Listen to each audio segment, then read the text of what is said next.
Hey guys, welcome back to the channel. So in today's video, I'm going to be answering the question, how to play large chords that hurt your hand. Now what I'm referring to here is big, stretchy chords that really stretch the hand and are difficult to play, especially with repeated chords or whatever the circumstance is. So in this video, I'm going to share 3 tips or practice techniques to make playing big chords that would normally hurt your hand or cause your arm to get really tense much easier. So without further ado, let's jump right in.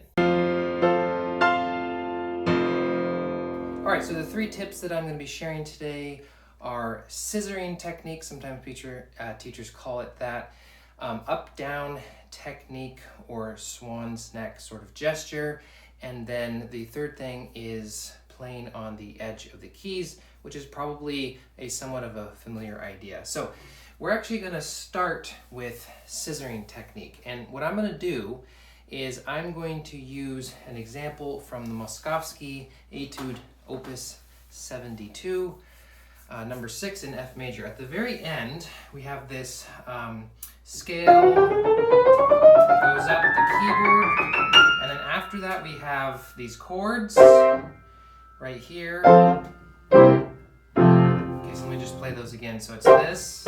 So notice that in the right hand we have this big chord. It's a C major triad with an octave added. Now, that is a pretty big chord.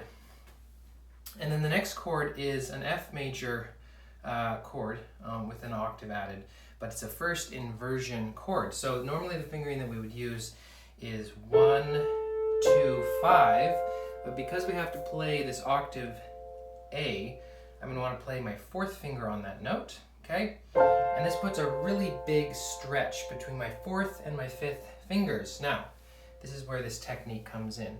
The first chord, it's not as necessary, but here it is very necessary. If I play that with my hand pointing straight to the ceiling, it's like this. You can see these tendons popping up, and it looks very tense, okay? And if I try to kind of do it a little bit higher with a higher wrist, it's better, but it's still awkward to do that. I feel like I'm running into this other note. Now, this is where this technique comes in. Instead of having my palm facing down or the back of my hand facing straight up, I'm going to turn it to the side. And notice what happens to my fingers. They are kind of sideways, and it looks like a pair of scissors, scissor blades sort of, I guess. I didn't come up with the name. I learned it from another teacher. So if I do that so that my fingers are angled, notice this. This makes this much easier because my 5th finger here is actually more out on the keys, okay? And there's not as much of a stretch. See how those tendons aren't popping out? It looks much looser. So if I do this on both chords, that's much easier to do. So again, if I play this both hands together, a little bit slow. Now this last one, of course, I don't really need to do that because it's not particularly stretchy. So again, by tipping my hand to the side and sort of playing them on the sides of my fingers like so, that makes that much easier to do, because if I play this like this is very stretchy. If I play it like this, it's not as stretchy, okay? It feels much better. It alleviates that.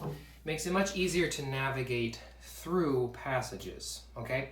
Now, the next technique we're going to talk about is up-down gesture. And this is a really good tip for any time you have a succession of chords, but especially if you have a really big chord that really stretches your hand. So we're going to actually take that same example, okay? If I play this chord and I keep my hand in this position and I play the next chord, obviously I'm using slightly different fingers, but what I'm doing is I'm carrying over the tension from the previous chord to this next chord. So see how those muscles don't release. So what I want to do is I want to play and release, okay? And the reason why this is called up-down gesture is you're going to, in practice, you're going to exaggerate that. Okay, make sure everything releases. You know, my fingers come to this closed sort of position so they're not stretched out. Those muscles all release. Then I can go play that and release, play and release, So if we look at measure 11 in the same piece, we have these chords. Now obviously the first chord is kind of a big stretchy chord, and then it gets smaller after that. And then this is not a particularly big chord, but because I have to play from F up to G, but my thumb is on top and I'm in front of my body, it kind of puts me in an awkward position. So it can feel a little bit stretchy, but notice if I play this and I make sure, if I make sure and I release between each one of these chords. Notice that scissoring technique doesn't really work here. It's not a stretchy chord in that sense. It's more stretchy in the sense that it's a little bit awkward. Okay, so if I play and release, release, release, release, oops, and then I play again, and then to here, release, and this actually works really well because it's kind of supposed to be played, each one of the chords would be played with a downward motion, right? Because I'm trying to bring out my thumb on those top notes, and so this works really well to be able to release, release, release, release, release. Oops, I keep doing that. Etc. Okay?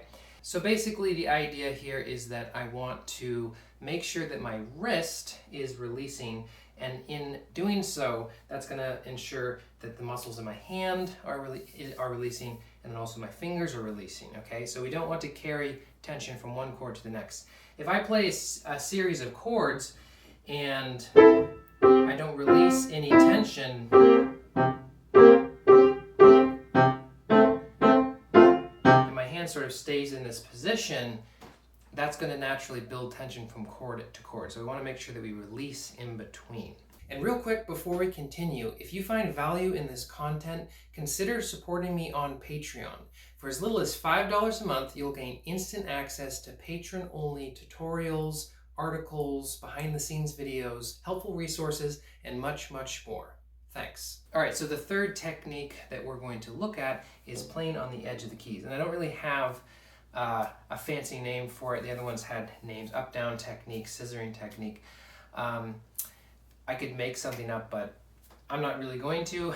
And it's really as simple as it sounds, okay? So a lot of times people with small hands will play octaves on the edge of the keys because their hands are not big enough to play over the top of the keyboard, okay?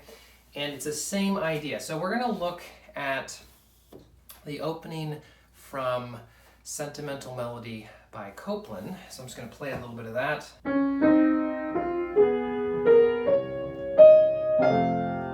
Now, right here, this chord in my left hand, notice I have to play an F, a C, and then an octave higher, an A in the left hand. Now, this is a pretty big reach for my hand. I cannot play that over the top of the keys. Maybe on the black keys, and even then, no, I really can't. So what happens here is that I have to play this on the edge of the keys, okay? And I've kind of gone back and forth whether if I think it's easier to use 3 or 2 in the middle. I think it's easier to use 2 because there's naturally a big space here. This puts a stretch between 5, and it's harder to get on that note. So notice what I'm doing is I'm actually playing on the very edge of the keys. Otherwise, I cannot reach that, okay? You could try to roll it if you wanted to. That wasn't good. Let me try that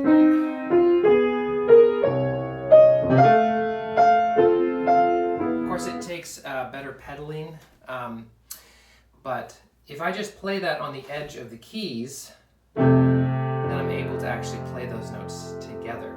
And this is really helpful in situations, but notice that I can't use all of these techniques in the same situation. So for instance here, scissoring technique is not really all that helpful.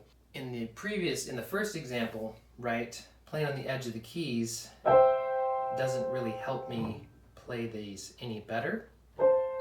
Okay, so each one of these techniques need to be applied separately to repertoire.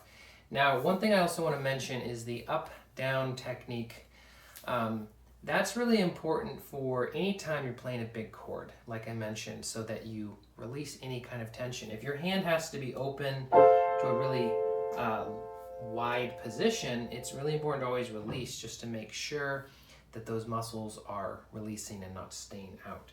So in that sense, that up-down technique is really important here. If I'm playing the left hand, and then I'm going to play this chord, I have to release. And notice how well that works. I lift, I release the tension, and I have to lift and move up on the keyboard as well. So that works really well right there. And I have to play this chord a lot, okay? So if I don't make sure and release that tension, it's going to be very difficult to move up here quickly, okay? So really important concept there. All right, so I hope you found these 3 tips helpful. I think that these are really, really great tips for practicing large chords when you have a succession of chords or anything like that. And together these 3 tips make up a kind of tool set that will help you to approach and practice pretty much any situation where you have large chords.